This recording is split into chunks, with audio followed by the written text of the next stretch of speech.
네, 안녕하십니까. 2022년 10월 11일 주시장 장중 점검하겠습니다. 네, 증시가 매우 안 좋습니다. 지금 코스피 지수도 2186, 네, 그 다음에 코스닥이 669, 거의 4% 이상 급락하고 있습니다. 네, 미국 야간 선물 시장도 조정을 받고 외국인 선물도 매도가 나오고요. 일본 증시도 안 좋습니다. 네, 홍콩, 글로벌 증시, 아시아 증시 다 안 좋고요. 원달러 환율 역시 안 좋습니다. 이제는 증강기금 펀드나 공매도 금지에 대한 조치가 좀 더 구체화될 수 있는 이번 달 중순 정도 얘기가 나왔으니까요. 이제 확률이 점점점 높아지고 있는 그런 국면입니다. 이 와중에 현대차가 좀 급락을 하고 있네요. 네, 현대차 조금 보겠습니다.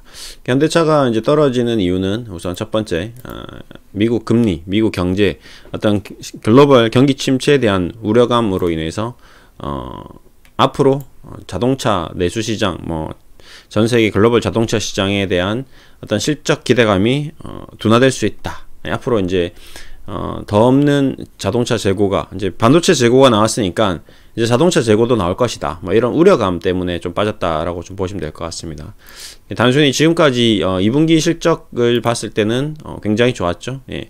현대차가 지금 글로벌 한 5위권에서 지금 3위 때까지 굉장히 급성장을 하고 있는데요. 전기차, 자율주행차, 제네시스 전반적으로 지금 현대차의 위상도는 높아졌습니다. 그렇죠? 네. 더할 나위 없이 이렇게까지 좋을 수가 있을까 싶을 정도로 매출 100조, 영업이익 8조, 예, 상반기 기아차, 현대차 합산으로요. 예, 이제 2000년도 2년 전에 대비했을 때 굉장히 큰 폭으로 증가했습니다. 160조 대비 4조, 거의 2배 이상 성장했거든요. 2년 만에. 이러면 거의 성장주죠. 기술주 정도 수준입니다. 근데 돈을 버는 기술주니까요. 엄청나죠. 그 다음에 이 보스턴 다이나믹스도 인수했죠. 이 회사 같은 경우는 손정희 대표가 인수했다가 이제 현대차가 다시 인수했는데 미국의 자동차계 이게 제가 봤을 때는 이 현대차가 이것도 하나 인수한 게 신의 한 수지 않나. 앞으로 모빌리티 시장이나 어떤 로봇 쪽으로 발전될 수 있는 어떤 그런 기술력을 선점한 굉장히 유효한 전략이었다라고 좀 보고 있습니다. 지금 주가를 봤을 때 굉장히 제가 과거에도 현대차에 대해서 여러 차례 이 금융위기를 지나는 모습을 봤는데 현대차가 이 금융위기를 극복하는 모습은 과거에도 굉장히 좋았던 모습이 많았습니다. 리먼 사태 때도 그렇고요. 이때 2008년도에도 한 3만원, 4만원 최저가 시장 망가질 때는 같이 망가졌어요. 근데 망가지고 그 다음 횡보가 엄청났었죠. 예. 리만 터지고 나서 거의 바닥 대비 엄청난 상승을 했습니다. 2만원 대비했을 때 20만 넘어갔으니 10배 이상 상승했죠. 그리고 코로나 때도 마찬가지입니다. 코로나 때도 제네시스 G80, G90 나오면서 엄청난 상승을 보였거든요. 근데 그런 면에서 지금 이 현대차의 주가가 16만 7천원. 제가 봤을 때는 이 저점과 이 저점을 비교했을 때 지금 이 두 저점은 거의 진짜 글로벌 최악의 금융위기였죠. 리만 사태 때 은행들 도산하는 수준이었고, 그 다음에 이때는 눈만 뜨면 하한가 같던 그런 국면이었고, 지금은 단순히 금리를 올리고 경기가 침체될 것에 대한 우려감으로 지금 빠진 거라면 굉장히 많이 빠지긴 했습니다. 그렇죠? 예. 앞으로 모르겠습니다. 이제 현대차가 얼마나 이제 자동차 수요가 급감하고, 우리 가계 경제가 힘들어질지, 이제 그거는 좀 오리무중입니다. 솔직히 부동산 침체가 좀 첫 번째 큰 영향을 미치죠. 우리가 자동차도 할부로 만약에 차를 산다고 봤을 때 금리 상승으로 인해서 부동산이 상승하면서 어떤 소비자들이나 구매자나 일반 국민들이 금리에 대한 부담감이 없기 때문에 자동차를 살 수 있는 소비 여력이 생기는데, 지금 이제 이렇게 되면 금리가 5%, 6%, 7%, 8% 계속 올라갔단 말이죠. 그래서 이자 부담에 대한 그 리스크가 이제 자동차에게도 미칠 수 있는 정도. 스마트폰, 가전제품, LG전자 모든 산업에 악영향을 끼치는 그런 국면으로 가버리면 3분기, 4분기까지 해서 기대 실적에 못 미칠 수도 있겠죠. 환율이 더 올라갈 수도 있겠죠. 이렇게 되면 경제 위기가 올 수도 있습니다. 그런 상황이 발생되면 주가가 좀 더 하락할 수는 있겠죠. 예. 그러면 이제 그때는 코스피 2200, 지금 2187도 지켜지기 힘들 거고 2000도 무너질 거고, 어쨌든 우리나라 금융시장은 거의 패닉 상태가 될 거고, 전 세계 글로벌 시장 예, 모든 주식시장은 다 패닉 상태가 될 것 같습니다. 이제 그렇게까지 간다면 주가 조정은 좀 더 불가피할 것 같습니다. 그건 어쩔 수 없죠. 그럼에도 불구하고 지금 단순히 현대차, 기아차를 멀티플로 펀더멘탈로 비교했을 때 가까운 우리나라에 가장 가까운 일본 자동차 도요타, 예, 세계 1위 자동차 매출이 한 300조 정도 되거든요. 그러면 현대차, 기아차 합산하면 현대차가 지금 130조, 그 다음에 기아차가 지금 80조, 그러면 200조 가까이 된단 말이죠. 그러면 둘이 합산해서 시가총액이 약 40조 정도, 40조 됩니다. 예, 그러면 45조 정도 봤을 때 도요타가 지금 시가총액이 300조 정도 되거든요. 예. 그럼 우리나라 주식시장이 아무래도 저평가됐다 하더라도 이 도요타가 지금 매출 200조 찍고 죄송합니다. 잠깐만요. 네. 지금 매출이 연간으로, 예, 매출이 300조 찍고 순이익이 30조 정도 찍거든요. 그러면 우리가 약 200조 정도 찍고 20조 정도 찍으니까요. 그러면 근데 시총이 한 40조에서 45조 정도밖에 안 되니까 굉장히 저평가됐다고 볼 수 있겠죠. 예. 예를 들어서 뭐 오늘도 아까 오전에 얘기했지만 노르웨이 국부펀드, 노르웨이 연금, 뭐 프랑스, 스위스 국민연금, 연기금에서 주식을 산다면 일본 도요타와 한국의 현대차, 기아차를 비교했을 때 현대차, 기아차가 극도로 저평가되어 있다는 거거든요. 예, 이런 면에서 뭐 테슬라랑 비교하면 말도 안 되고요. 예, 비교도 안 되고 테슬라는 뭐 거의 매출 대비 뭐 게임도 안 되고, 그러면 전기차를 만들어내는 이 양을 봤을 때 우리나라 현대차, 기아차가 훨씬 더 경쟁력이 있을 수 있는 거거든요. 예, 미국의 뭐 포드나 GM 비해서도 시가총액 얘네들이 가지고 있는 시총 대비 매출에는 영업이익을 비교하면 또 터무니없이 말도 안 됩니다. 같이 뭐 3, 40조 시가총액을 보이지만 실질적으로 실적은 3조, 5조도 안 되는, 굉장히 실적은 현대차, 기아차의 절반밖에 안 되는 당기순이익이. 그러니까 우리나라의 현대차, 기아차가 얼마나 지금 선전하고 있는지 그걸 단순히 자동차 업계를 비교해 본다면 충분히 멀티플적으로 쌓을 수 있다는 겁니다. 이제 이런 부분이 이제 과거 금융위기 때 이 기아차나 현대차가 보여줬던 퍼포먼스가 조정을 받고 반등 나오는 속도가 굉장히 가팔랐다는 거거든요. 그래서 저는 뭐 우리나라 지금 삼성전자, 뭐 삼성 관련된 반도체 기업들도 눈여겨봐야 되겠지만 저는 현대차, 기아차를 정말 눈여겨봐야 된다라고 좀 생각하고 있습니다. 지금 비록 주가가 오늘 큰 폭으로 하락하고 있지만 이번 조정의 가장 큰 수혜주 중에 하나가 바로 현대차, 기아차가 아닐까. 예, 여기서 조정이 나온다면 적극적으로 관심을 가져야 되는 그런 주식 중에 탑 10 안에 드는 그런 기업이다라고 저는 생각하고 있습니다. 그래서 저도 계속 매일 모니터링을 하고 있고요. 예, 분명히 조정은 어쩔 수 없습니다. 예, 뭐 단체 기업 받는 거니까요. 뭐 내가 아무리 반에서 공부 1등하고 나는 나쁜 일 하나도 안 하고 착한 일만 계속 하고 있는데 오로지 그 반에서 최고의 학생임에도 불구하고 선생님이 단체 기업 주면 받아야죠. 예. 저는 잘못한 게 없습니다. 저는 빼주세요. 안 됩니다. 예, 묵묵히 같이 받는 거죠.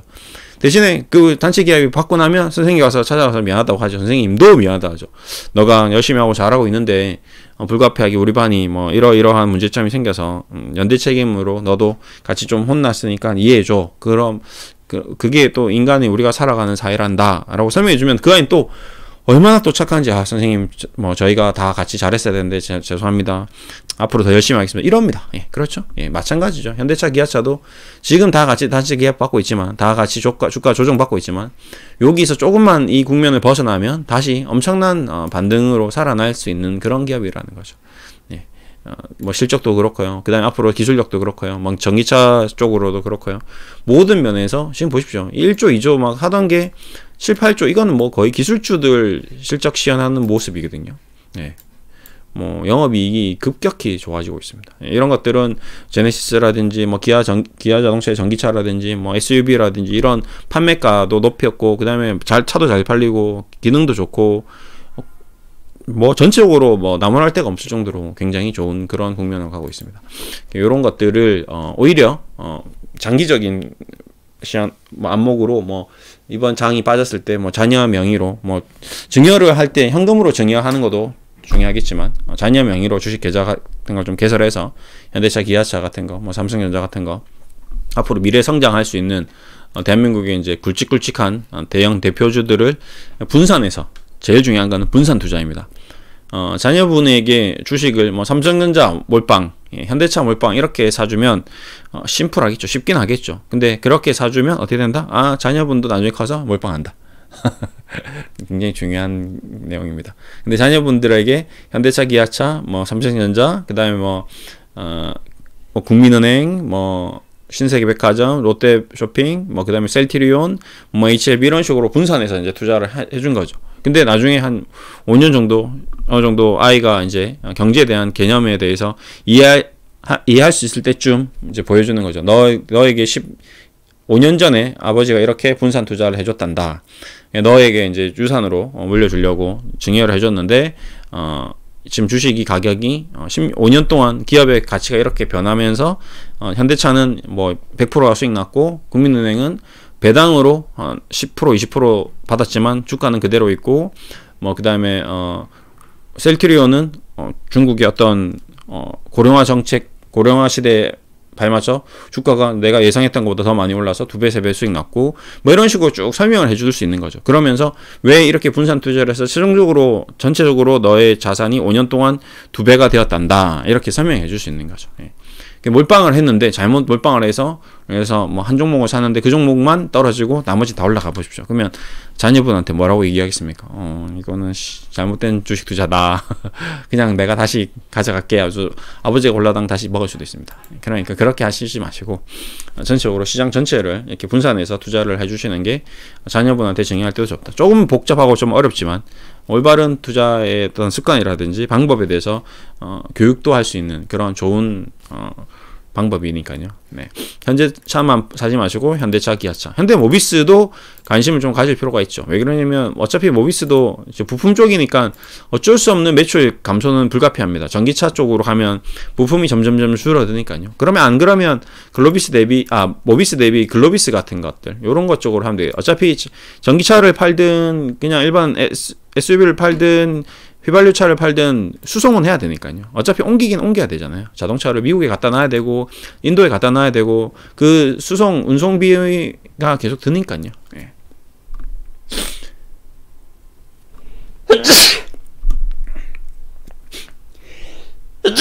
죄송합니다. 요즘 갑자기 일교차가 심해지면서 저도 약 감기 구간에 접어드는 게 아닌가. 예. 주식의 조정세와 함께 저의 심리적인 어떤 정신적인 멘탈이 같이 나가면서 저도 같이 감기에 들어온 것 같습니다. 네. 어찌됐든 현대차, 기아차는 굉장히 우리가 금융위기 때, 주식시장 조정 때 조정은 같이 항상 받았으나 가장 반등이 강하게 나왔던 업종 종목들이었다. 그리고 현대차, 기아차의 기술력이라든지 앞으로 판매고라든지 어차피 아무리 경기가 침체되더라도 내가 반드시 소비해야 될 것 중에 하나가 이제 자동차인 거죠. 예. 힘들어도 자동차는 나 산다. 아빠들, 아저씨들 다들 비슷한 경험을 가지고 있죠. 어차피 뭐 지금까지는 차가 없어서 안 나왔고 이제 그동안 그 기다렸던 차들은 어느 정도 이제 순서대로 좀 나갈 것 같고 신규로 이제 신규 계약이 줄어들면서 주가가 좀 빠지는 것 같습니다. 요 기간을 잘 이용해서 잘 빠질 때 빠지더라도 이제 증시가 반등이 나온다. 급격히 상승으로 돌아선다. 그때는 현대차, 기아차가 굉장히 큰 폭의 강한 상승을 보일 가능성이 확률이 높다라는 얘기를 좀 드리면서 초관심을 가졌으면 좋을 것 같습니다. 예.